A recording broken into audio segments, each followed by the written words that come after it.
Hello students, চলে এসেছে আজকে বাংলা ব্যাকরণের কারকের দ্বিতীয় নম্বর কারক নিয়ে। কারকের দ্বিতীয় নম্বর কারক বলতে কর্মকারক নিয়ে আমি চলে এসেছি আজকের ক্লাসে আলোচনা করতে।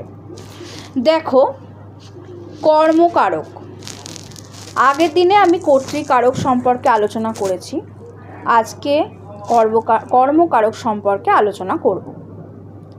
দেখো, কর্মকারক কাকে বলে?